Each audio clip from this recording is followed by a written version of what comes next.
Les cuento algo llamativo, y es que los libros, libro primero y libro segundo de los Macabeos, están escritos en griego.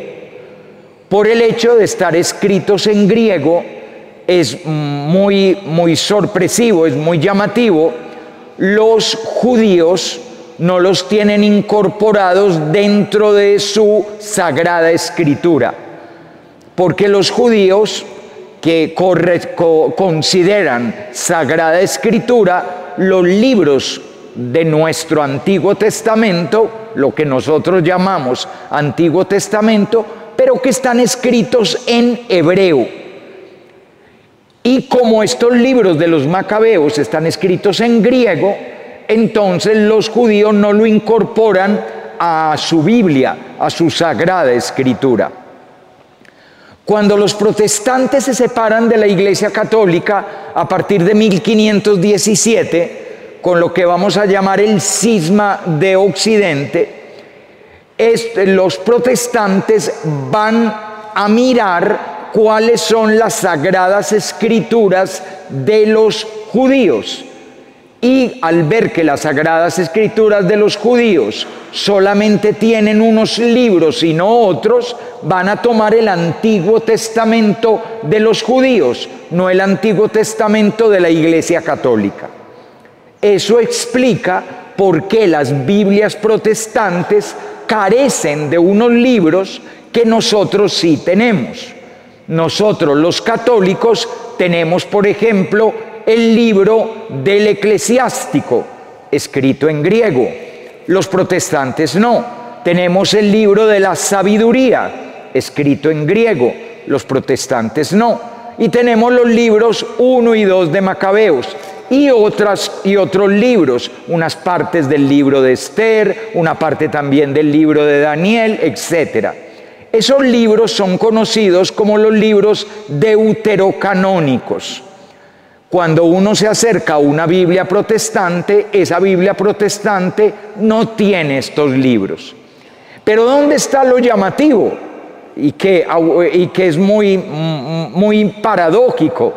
Y es que justo los libros que los judíos quitan narran la gran lucha, la gran gesta que ellos dan por defender su religión, su cultura, su independencia. Y eso es lo que nos ha narrado hoy el libro primero de los Macabeos, que es ese momento clave en que el pueblo judío toma la decisión de no dejarse absorber por la mentalidad y la ideología del imperio. Miren, hay algo muy llamativo del pueblo judío hasta el día de hoy, eso es muy admirable. También lamentablemente ha resultado muy chocante para otros pueblos, pero eso que es muy admirable es que hasta el día de hoy el pueblo judío sigue siendo judío, viva donde viva.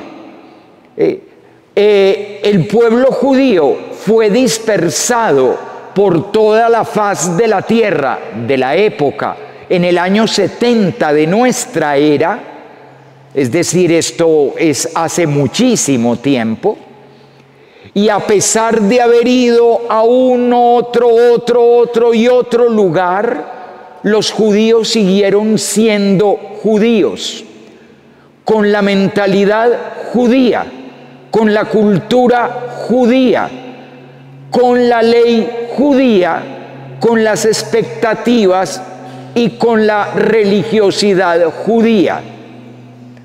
Hay que aceptar que no todo judío es piadoso, no todo judío es demasiado creyente, pero no dejan de ser judíos.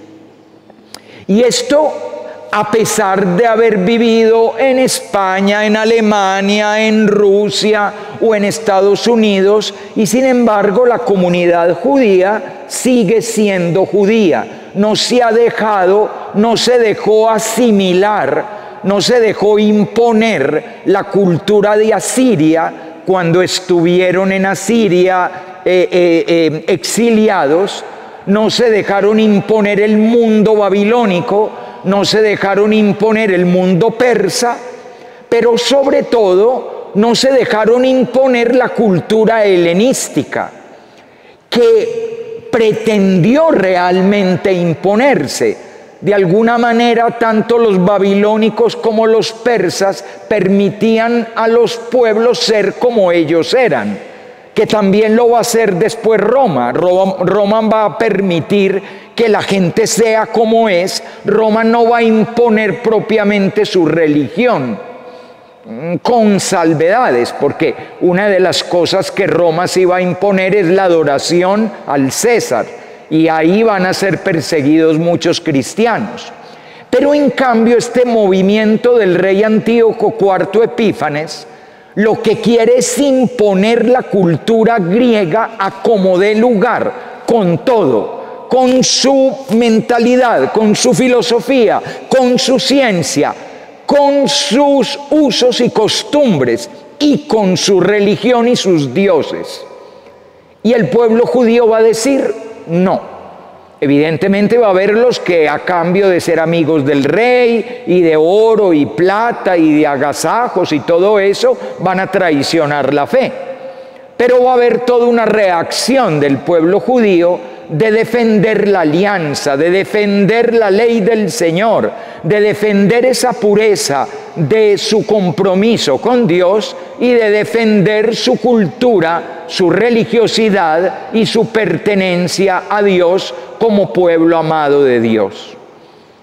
Y esto, como les digo, hasta el día de hoy, lo que les ha ganado la incomprensión y, por qué no decir, el odio de muchas culturas. De ahí es de donde viene ese movimiento que todavía existe hoy en día del antisemitismo, que es ese rechazar a esta gente que no es como nosotros, sino que son como son ellos, y que aunque vivan entre nosotros, estudien entre nosotros, creen y generen empresa y todo como nosotros, siguen teniendo su cultura, su mentalidad, y el viernes en la tarde, cuando se oculta el sol, celebran el sábado en familia, aunque hayan pasado siglos desde la época en que se mandaba el sábado.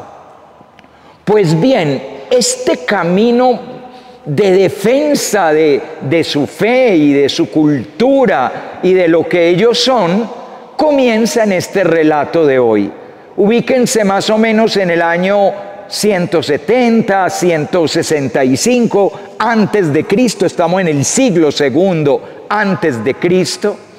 Estamos en una época en lo que podríamos llamar la primera época de globalización de la cultura. Esto que hoy llamamos la globalización, que todo el mundo más o menos se parece, no es la primera vez en la historia de la humanidad que lo hemos vivido. Vivimos una primera globalización después de Alejandro Magno, que es lo que llamamos el helenismo. Después vamos a vivir otra globalización en la época del Imperio Romano. Y ya más tarde, cuando llegue la modernidad, habrá otro momento. Entonces, en una época en que era como tan claro esta globalización del pensamiento, de la ideología, de la cultura, incluso de la religión oficial de este mundo helenista lleno de dioses, el pueblo judío defiende su fe, su cultura, una cosa que para entonces era muy difícil de entender: la fe en un solo Dios, que a los ojos de los griegos y después de los romanos les va a resultar incomprensible.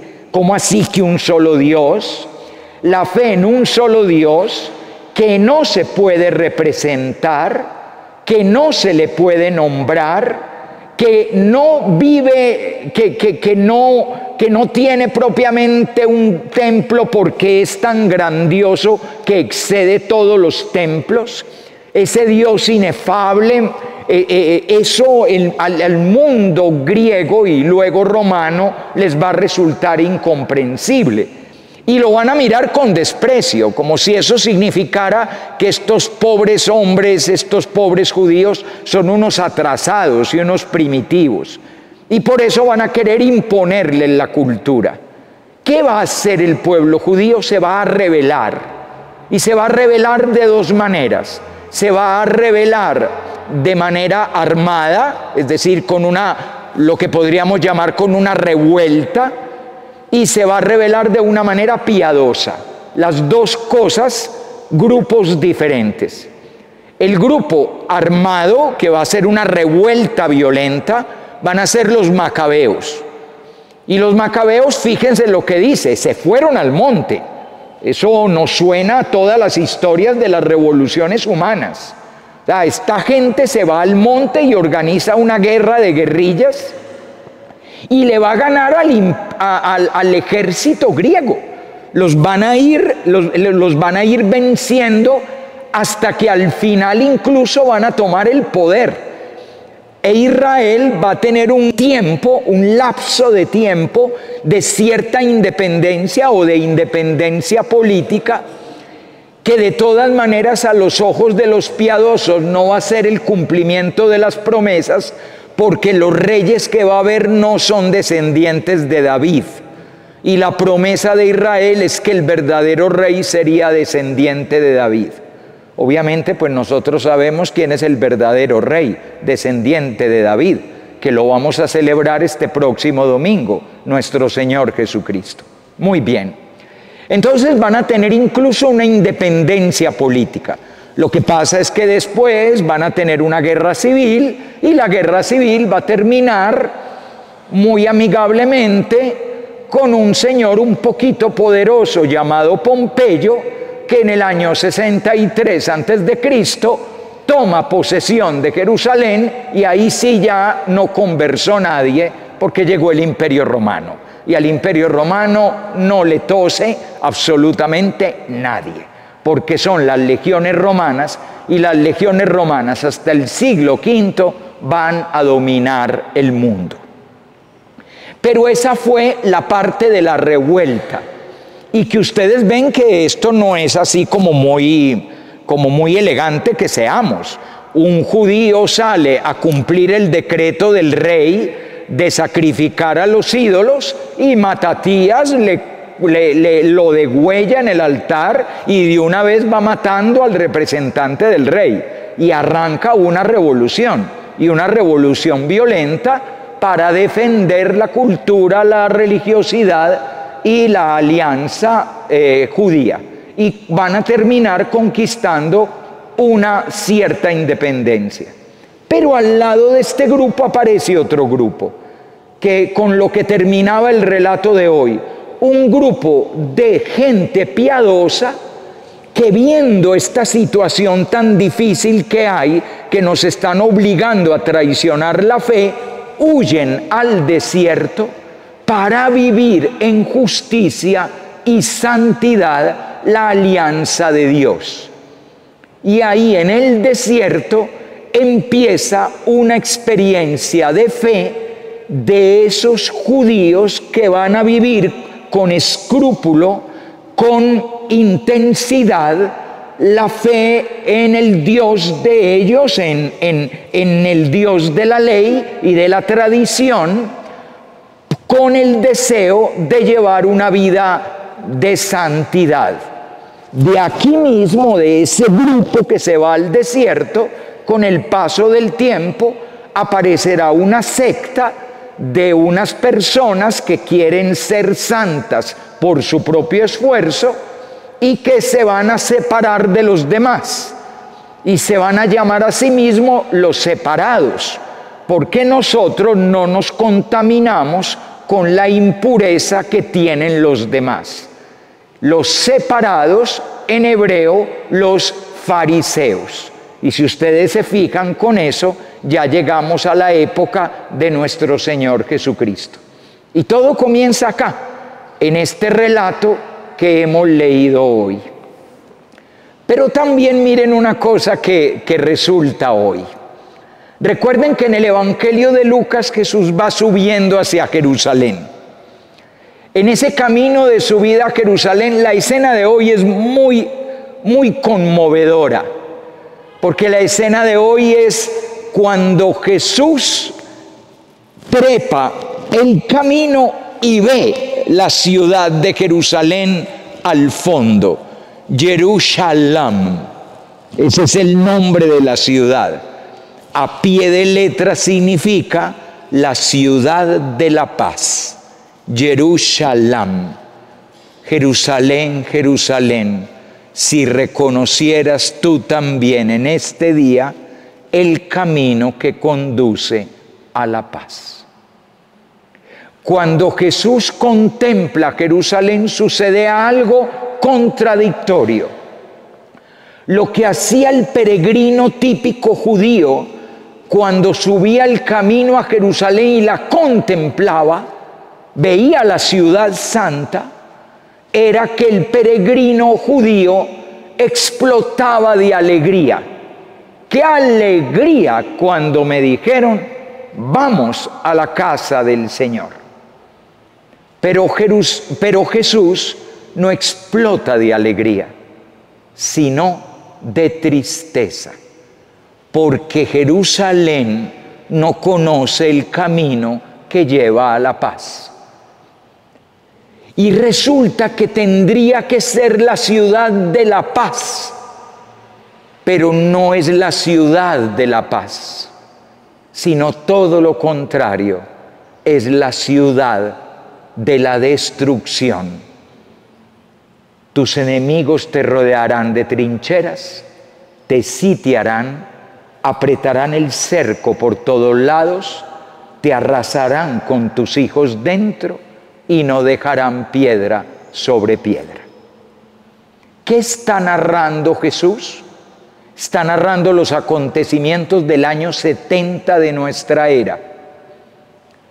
Resulta que hay una revuelta. ¿Se acuerdan que a los judíos les gustan las revueltas? Ya tuvimos los macabeos. Pues para la época de Jesús vamos a tener otro grupo que cree en las revueltas. Y ese otro grupo que cree en las revueltas son los celotes. Y los celotes van a hacer una revolución. Y se van a tomar Jerusalén y se van a rebelar contra Roma. ¿Y qué va a hacer Roma? Los aplasta. Van a mandar a su mejor general, el general Tito, y Tito va a llegar y va a aplastar Jerusalén. Literalmente, no queda nada, queda un muro, es todo lo que queda, que es el muro de las Lamentaciones. Y todo lo demás queda destruido. Al final, los combatientes que quedan se esconden, se ubican en una fortaleza junto al Mar Muerto que se llama Masada. Y eso es sitiado por los romanos y los hacen morir de hambre. El premio que recibe el general Tito por la conquista de Jerusalén es que es nombrado emperador de Roma. Todavía hoy en día, si ustedes van a Roma, al lado del Coliseo está el Arco del Triunfo de Tito. Y en el Arco del Triunfo de Tito se ve la conquista de Jerusalén. Porque no conociste el camino que lleva a la paz. Miren que de alguna manera esas lágrimas de Jesús sobre Jerusalén son sobre la humanidad, son sobre todos los pueblos, sobre todas las naciones, porque no conocemos el camino que lleva a la paz. El camino que lleva a la paz es Él. Pero cuando a Él no se le recibe, porque no reconociste mi visita, cuando a Él no se le recibe, el ser humano no tiene dentro paz, sino que tiene dentro violencia, rebeldía, odio, rencor. Y todo eso destruye la ciudad de la paz. El único que hace la ciudad de la paz es Jesús. Hoy Él ha subido al camino, a esa colina desde la cual se contempla la ciudad de la humanidad, desde la cual nos ve a nosotros. Y cuando nos ve con nuestros armamentos, con nuestros grupos criminales, con nuestras polarizaciones ideológicas, con nuestros odios y resentimientos, con nuestros pueblos divididos en razas, en credos, en maneras de pensar, con camisetas y mundos distintos, con la capacidad infinita de odiar que tiene el ser humano, se ha puesto a llorar. Y se ha puesto a llorar una vez más, porque nosotros, la humanidad, no conoce el camino que lleva a la paz.